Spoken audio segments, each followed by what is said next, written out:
Hi, friends. Welcome to part two of our conversation with the incredible and hilarious and really, really smart Megan Campbell, the host of I Have Shit to Say.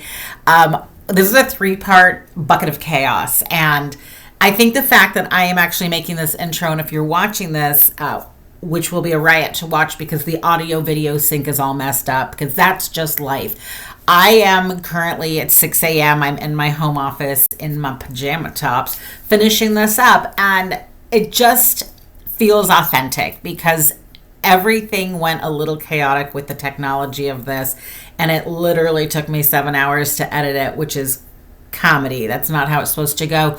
But I powered through because the conversation with Megan is so interesting. She's so interesting and it's very raw. And because her relationship with Amanda, my co-host, is very authentic and important, I didn't want to have to re-record this. I wanted you to hear the unfiltered first take of our conversation with her. So stick with us. We appreciate you so much.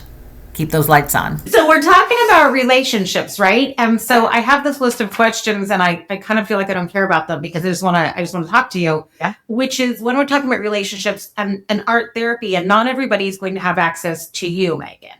Are there strategies that caregivers or survivors could do at home on their own in a small scale that might help them with their communication with each other without giving away all your secrets?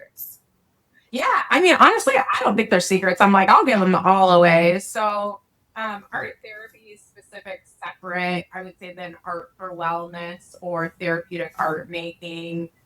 Really it's guided by an art therapist. But all of us should be creative, right? So when we're doing things that are centered around creativity, we're also working on executive functioning skills. We're working on problem solving. We're working on planning. So just even stuff in the home that would be regular things that maybe you and I take for granted, of like organizing our space or deciding what picture to hang up on the wall or making something to hang up on the wall. All of that stuff requires creative energy, which is really healthy for the brain. So gardening, planting, all of those kinds of things that now the world talks about as beautiful and should be done, and it like helps our self-care and our mental health.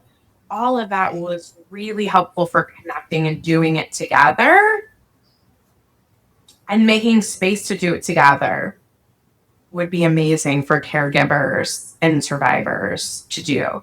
And so thinking about creative things, there's so many classes in the communities. Like we have paint nights out here. Somebody was just talking about a plant bingo. Like they're getting involved in doing things. Somebody else just told me our library is like bedazzling book covers.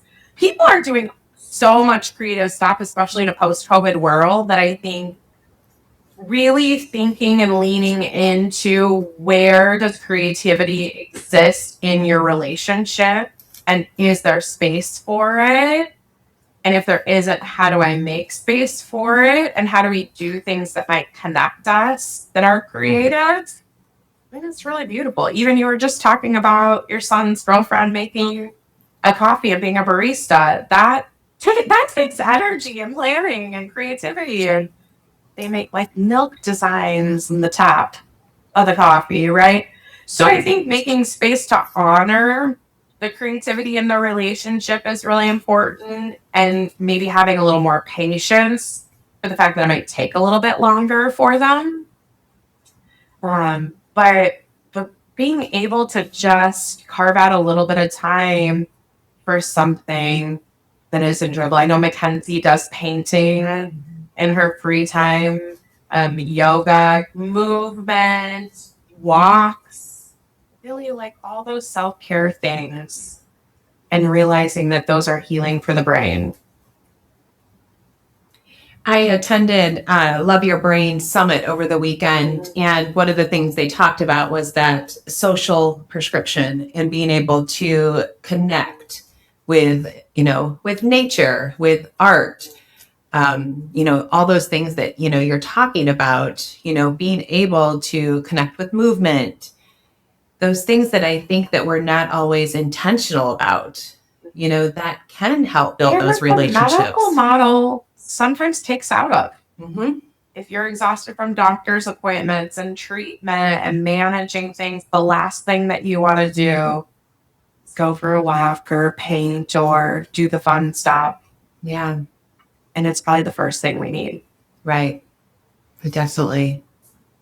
So what are things that caregivers could say to their survivor when the survivor is afraid to try something? Because maybe before their neurotrauma, maybe they enjoyed or felt that they had a skill set in painting or in music or whatever, and now they feel afraid of that or self-conscious of that. What are things that we could say to help support that? Yeah, I mean, I think having conversations to figure out what the fear is or why the fear exists. Is it not wanting to do it in public because they're afraid that it won't be at the same level? So do they maybe need to do it more private or enjoy it separately? Is it more about their expectations of what the outcome will be? And then sometimes my suggestion is to try something completely different. Mm-hmm. So if they were somebody that loved painting and they made a beautiful product pre-trauma, maybe we need to get into some movement or some different things, or maybe we need to take photographs, or maybe we need to do some play. Maybe we need to try some different type of art that is more process oriented and less about the product. So in art therapy, we talk a lot about process over product, which also is really about the experience. It's very much a meditation and a mindful experience, and less about the make this beautiful picture that can be given or hung or right. And so I think attacking it from a different kind of angle and realizing creativity is a really broad umbrella. I will say a lot of people that we as a practice even have worked with or people I've supervised, they have had that. And that's a disenfranchised grief, right? Mm-hmm. But to bring it back to that other thing of I love this thing and now I can't do it at the same level. And so I don't love it anymore, or I resent it, yes, or I resent the people that can still do it, or I resent that community I was a part of because it's not the same for me anymore. And so that's a huge grief process. So making space for that and letting them know that there's no pressure to return to it unless that's something that they want to work through, and that there are people that can help them work through that, but really releasing the pressure and really focusing on just the process of being creative or learning new ways to be creative. I love that. And I love the way you said that about being about the experience, because I think in my own personal journey in life that I am highly competitive, which does not suit me well for things because I want things to be done a certain way. I'm a little particular about things, and just enjoying being a part of something or being part of the process and an experience does not always sit well. So being able to frame it in that way, I think that gives me a new way to think about things. And I like that. I think that challenges my thoughts too. And just kind of opening things up to look at things in a different way. Yeah. So in psychology, we talk about two modes of mind, and there's the idea of the doing mind and the being mind. And at every stage of brain development, we have both. And so the doing mind is exactly what you're talking about. The problem solving, the competitive, the A plus B equals C, that every problem has a solution. If I leave here and I need to drive home, and maybe there's a barrier in my way, then my brain figures out a new way to go. Mm-hmm. And that's where most of our brains live, fully developed and healthy and pretty functional. Though under stress, we don't as much. But for the most part, we're problem, solution. That's the doing mind. The being mind actually is one that takes a lot of work. And it is a muscle that we don't often use, but it is that meditation. It is that space of like, we're just here. This is what we're doing. We're going to be present with what's coming, with what feelings are coming up, with what the experience looks like. We don't have to fix it. We don't have to change it. And that's really even connected for what you guys are talking about of like, how do we not fix it for our person? How do we not intervene or do too much or speak for them? But it's like, how do you just be present with whatever the struggle is and also be present with the things that aren't struggles, the successes and the joyful moments? That is really hard for adults without brain injuries. And so I would say as a caregiver, really flexing and working that being mind of just like, this is what it is. And that doesn't mean that it won't change, that it won't grow, that it won't go away or move or whatever. But like, it's kind of like laying in the grass and watching clouds float by, right? Like if I see a bunny in the cloud, it's just there and it's going to float by. So feelings only last 90 seconds unless we attach a story to them. And so the thing that's interesting about that is so often we have this maybe icky feeling or we're angry or we're sad. And then we start to dig the hole. We start to be like, I'm going to feel this way forever. This is never going to change. Or this is how it's going to be forever. We're just never going to get out of this pattern. And we're just slowly digging the hole with the story. If we were just present with the feeling of sadness, it would be gone in 90 seconds. Which is crazy to think about. It still breaks my brain. Yeah. Which I think kind of moving back to that idea of being creative is I can be present with those things if I'm present in a creative process, because that energy can be put into whatever I'm making or how I'm moving. Dance is a really big one for people of just moving that energy through your body. And it can still be competitive, but it can be competitive with yourself. And you can still be a part of that process, if that makes sense. Yeah.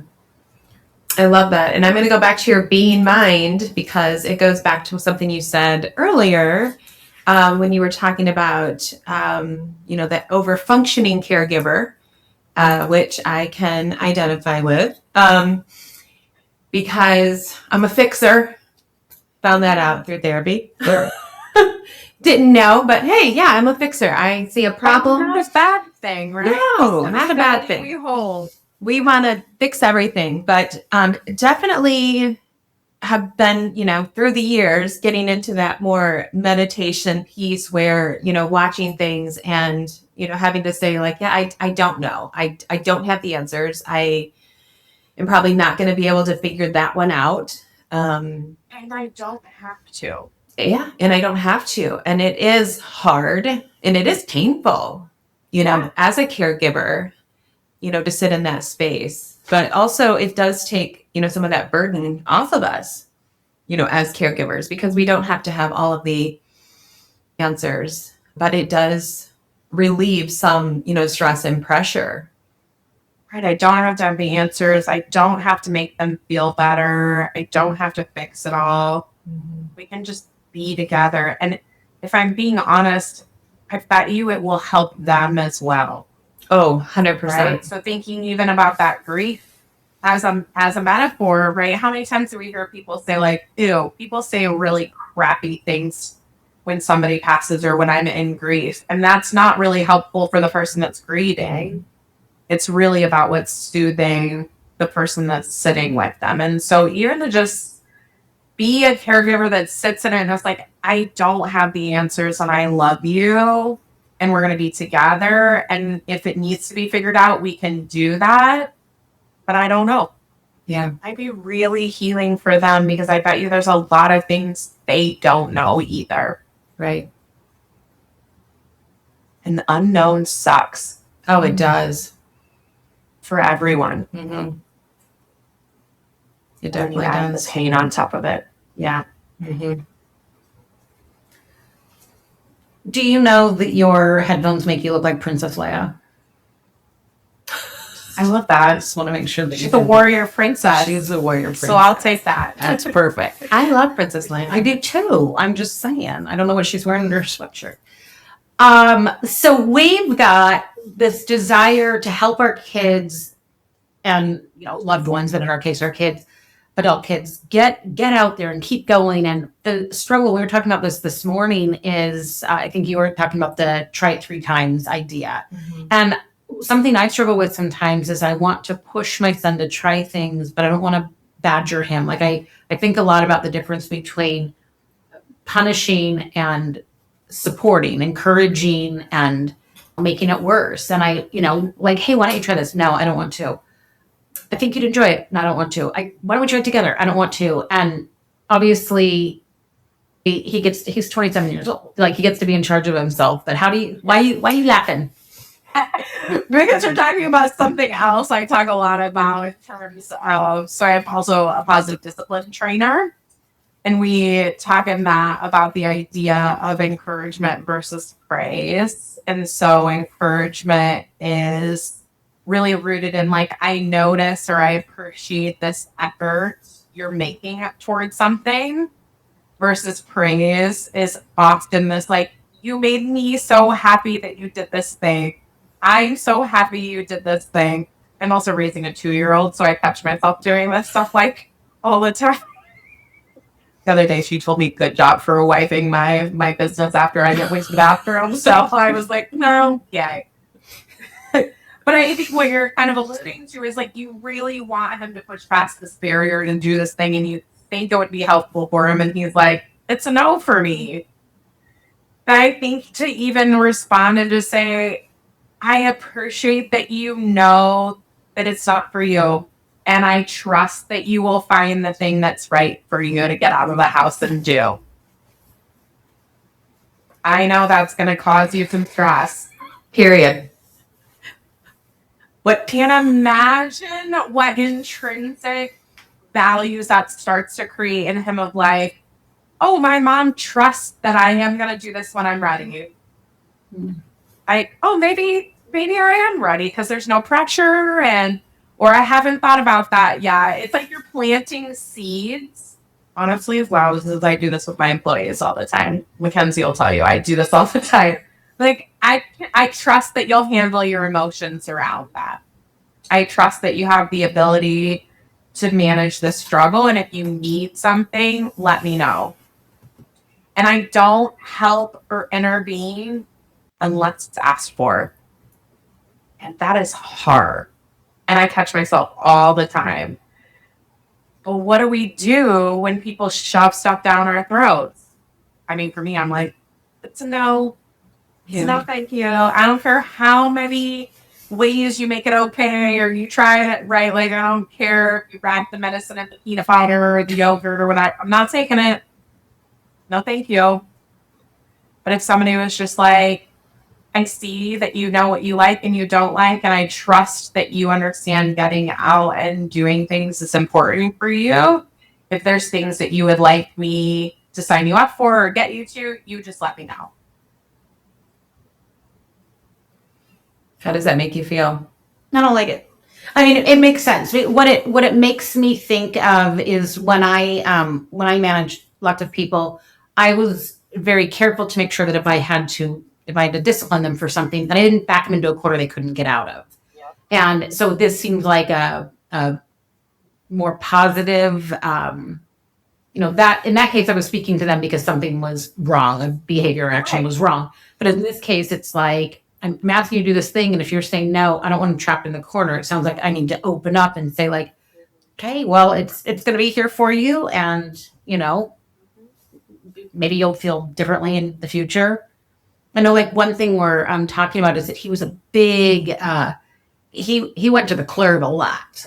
He was a young military guy, and he went to the clubs, and he loved to dance. I don't love that. I know, right? He loved to dance. He loved to karaoke, and like he was just a really fun, like he was just the party guy, and that's not available in the same way to him right now. And I'm like, you love to dance, and because of the way that his he had a AVM rupture, so sort of a massive stroke. The way that impacted his body is that it's not likely that he'll attain that again. Maybe, but that's going to be a while. And I'm like, but you could do a waltz. You could do some really organized, slower dancing and still be connected to music and still be connected to dance. Like, we could look at other things too. I caught him dancing in the living room today. Oh, he does love a wiggle. Yeah. Oh yeah, I saw him shaking his thing earlier. Handsome Yes. say to him. Like, oh, you're not into the organized stuff, but like that was awesome. I loved seeing you dance. Period. Tell me you love to see him dance. I will. Okay. I didn't know this was a thing, so now when I catch him dancing, I'm gonna be like, oh, okay. Like, I'm gonna join the dance party. All right, so we're going to pause here. This was part 2 of our 3-part conversation with Megan Campbell. Part 3 will be out really soon. It's just so amazing to have conversations about really vulnerable, painful things, but to be able to do so with humor and optimism. And for Amanda and I in our project, that's what we're really trying to lean into, is the fact that a lot of this hurts, but there is so much joy even in the suffering, despite the suffering. And I think Megan's got a great perspective on that. So we're super grateful for her. Join us for part 3 and keep those lights on.